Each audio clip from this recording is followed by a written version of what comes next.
Bounce Australia Fair, and it's time now to check the Nissan ground report for Grand Final Day 1988 between Hawthorn and Melbourne. Two teams who have never met in a Grand Final before. The wind 15 kilometres per hour coming from the southwest, going towards the left forward pocket at the other end. Currently at 17 degrees, was a little bit warmer earlier in the day. Cloudy, we may get a few showers, but of course the ground is very, very firm indeed. Umpires for this afternoon being announced at the moment, Brian Sheehan and Peter Cameron. Peter Cameron, of course, one of the veterans in the men in white, and Brian Sheehan umpiring his first Grand Final this afternoon. Melbourne players just out ready to come onto the ground. They will in turn be followed by Hawthorn.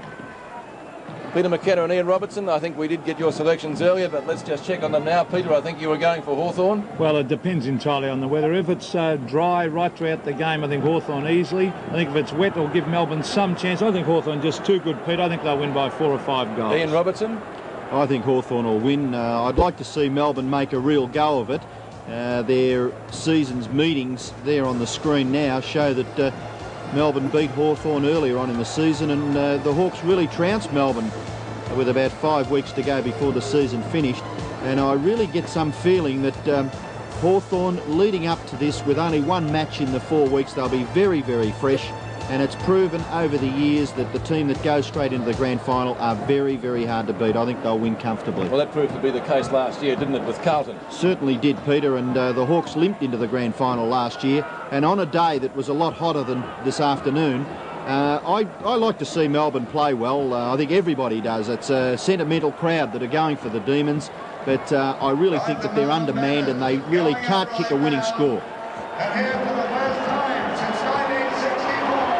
And we welcome viewers in the United States through ESPN to our telecast as the Melbourne side comes out of the MCG. And we also welcome viewers in Canada through the network CTV and TSN. Welcome to the Melbourne Cricket Ground for the 1988 VFL Grand Final between the underdogs Melbourne and the warm favourites Hawthorn. Melbourne banner. A little caricature there of Steve O'Dwyer, who was of course suspended from playing for 3 weeks by the VFL Tribunal for an indiscretion last week. He's not taking his place of course in the side today, and the cheer squad hasn't let him down. It's Melbourne's first Grand Final for 24 years. They are the nostalgic favourites, but of course they're up against a side in Hawthorn who have been on top of the ladder for most of the year, and they, I would think, would be very hard to beat. Thousands of balloons reaching skywards as the Demons make their first circuit of the arena.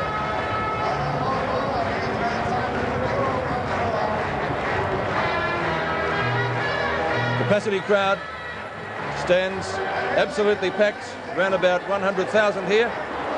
As we go down now to the ground, here comes Hawthorn, led onto the field by their veteran captain, Michael Tuck.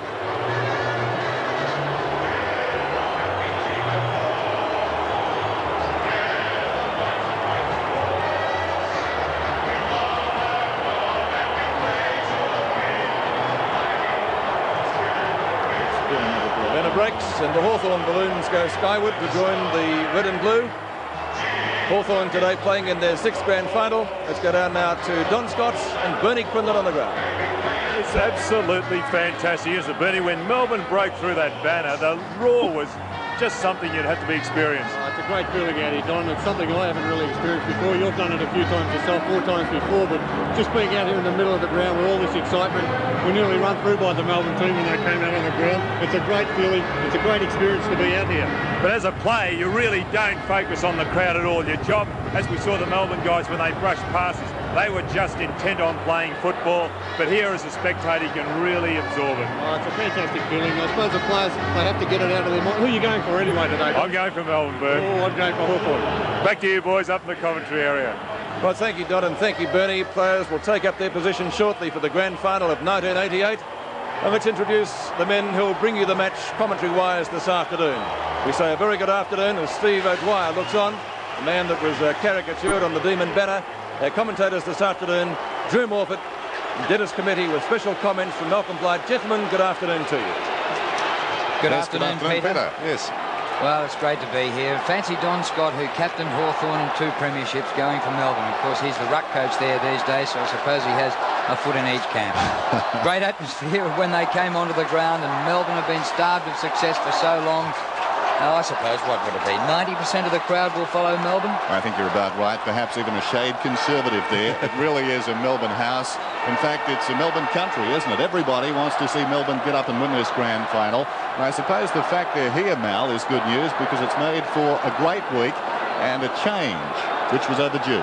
Yes, 24 years is a long time not to be here and to be involved in this. And there's a lot of young players in the Melbourne side. They're not a very experienced football side. Their form in the last 2 years has been nothing short of sensational, coming from lower in the list over a number of years. Especially in pressure games recently.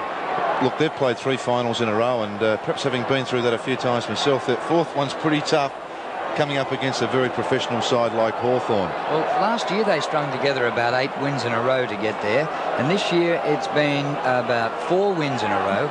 So it's something. 13 last chance games, and they've won 12 of them. Yes. Now the captain's gathering in the middle, the oldest man on the ground and the youngest captain in VFL football this year, Greg Healy. Toss of the coin, Don Scott. Michael Tuck has called. Tails. Michael Tuck's won the toss, and he is kicking to left of screen. Michael Tuck kicking to left of screen. And Michael Tuck playing in his 9th grand final. What a remarkable record. And Melbourne don't have one player who's played in the grand final before. That says something. And that, I think, is the scoring end, the end of which Hawthorn will go first. We were talking about the good performances by Melbourne, but the record of the sides that have finished 5th and made it to the grand final isn't a particularly good one. Collingwood and Essendon have done it, but on both occasions, 81 and 83, they lost by in excess of 80 points. Hopefully that won't be the case today. Yes, conversely, Dennis, that Melbourne really were an honest 5th. They were 2nd on the ladder for quite a bit of the year. Yeah. And it was only the last 4 or 5 weeks, so they're probably more a 2nd or 3rd side in realistic positions on the ladder. If you're watching on ESPN, shades of the Pittsburgh Pirates. We are family to run through for Hawthorn this afternoon. Well, talking about the string of matches in the last 2 years that Melbourne have won when it's been do or die, last chance. The only one they've lost was the preliminary final last year, which they led all day and lost with a kick after the siren.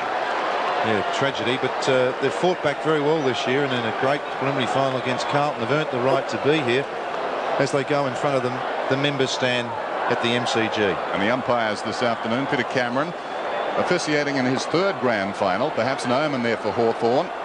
He umpired their last premiership win back in 1986, and with him this afternoon, Brian Sheehan. There's Peter Cameron in the foreground, Brian Sheehan umpiring his 1st grand final, so congratulations to him.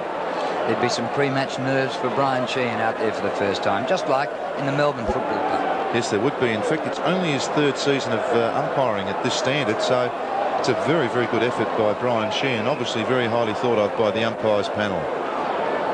Michael Tuck, the veteran, who is playing in his 9th grand final in his 17th season of football. He's 35 years of age. There he is, partly hidden there with the beard, revving up the team just before they get underway. He started in 1972. Now, Greg Healy, who was the opposing captain, would have been playing about under 10s then. Tucky will thank you for that. Yes, the attendance last season, 92,000, just over. It would be bigger this year, Mel? You'd think so, Dennis, and just following up from Michael Tuck, who already holds the record for the games played in finals, 32 of them. So this is in fact his 33, and he leads that record now by 4 games. A terrific effort. Amazing. It'll take some topping, a long time, I would imagine. Dermot Brereton, who missed 6 matches during the season because of suspension. He was absolutely thrashed in the grand final last year. His opponent won the medal for the best on the ground, and Dermot Brereton looks as though he's coming over to start on the bench, but instead of that he just went over to speak to, slap the Barry Gavin on the hand, who's the team physiotherapist. And Peter Curran is down there, who is a player who is unfortunately missing from this grand final because of injury, but Dermot Brereton is going out to take his place there. A lot to prove for Dermot Brereton today. Yeah, it's just looking at those interchange benches too. Viney and Phoebe coming off for Melbourne. No, it's not actually. Stein starting at one end of the ground. He's at full forward. Hughes will do the ruck work.